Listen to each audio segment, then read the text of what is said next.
I would say that a real life story comes from really, the lower and the lower caste women who are not only facing a gender difference, but also facing a caste difference which stigmatizes their very identity. And the kind of, discrimination that they face because of that. And I'll give you an example. There was a scheme by the government where women of villages were to be given money to be able to earn their own livelihood or create their own livelihood. So some of the women, thought of becoming vegetable vendors in the village. And it so happened that there was a lower caste woman and an upper caste woman who became vegetable vendors, and nobody would go and buy vegetables from the lower caste woman, but they would all go to the upper caste woman and buy vegetables. So this kind of situations that you face, where there is not just a lack of political will, there is a on the ground social reality which we are not ready to face, which we are not ready to factor into our, let's say, solutions that we think of when you think of such women, or when you think of women per se. We are not willing to accept it. And the moment you start accepting that there are various layers that make up a gender discriminated situation, then the solutions that you think of will also be much more practical.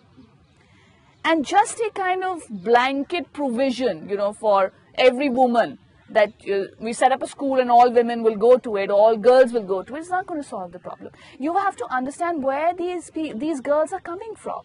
They're coming from societies where they're not only facing discrimination because they are girls, and they should not have been born, because being born a girl in a family is not as important as being a boy in a family, especially in the Indian situation, where you can see it in the kind of adverse sex ratios that we have in India, where there are some 880 girls in some regions to 1,000 boys. So you can look at the level of discrimination, where infanticide is still a practice. When a baby girl is born, she is, put to death.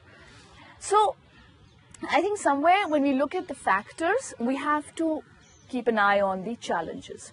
And the solutions which will emerge from looking at challenges more closely will be more meaningful solutions.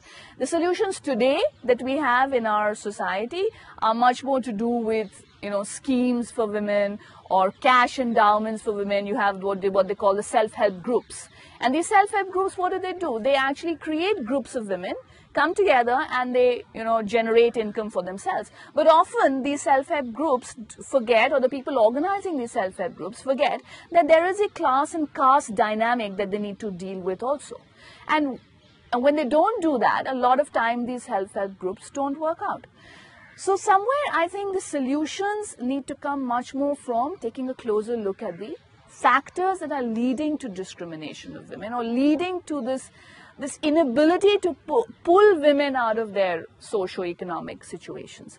And I think a very important tool in the hands of the state to be able to empower women and to be able to, let's say, look at it as a solution is, again, and I would still say, education. But education has become a very hackneyed solution, and they say that education along with employment is going to provide the solutions for women's situation in the world and in the country today.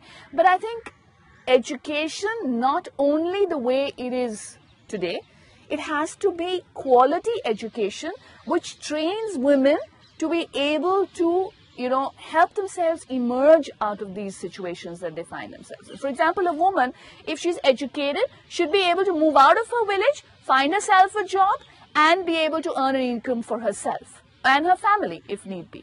So these kinds of solutions which are real, which really give women power. Just in education, which we find in this government schools and the private schools in villages today, are not the solution, because this education is very elementary. Two, there is no manner in which to assess whether that education is such that it will give the girl a power to realize her full potential or not. Because I think ultimately knowledge and education is what is really going to pull women out of this situation, because then they will be able to raise their voice, they will be able to articulate what their needs are, which they're not able to do today. This education is not giving them that power. So yes, it is the ultimate tool to empower women, but not the way it is today. And I think economic independence also, which comes from education, is a very important solution to look at.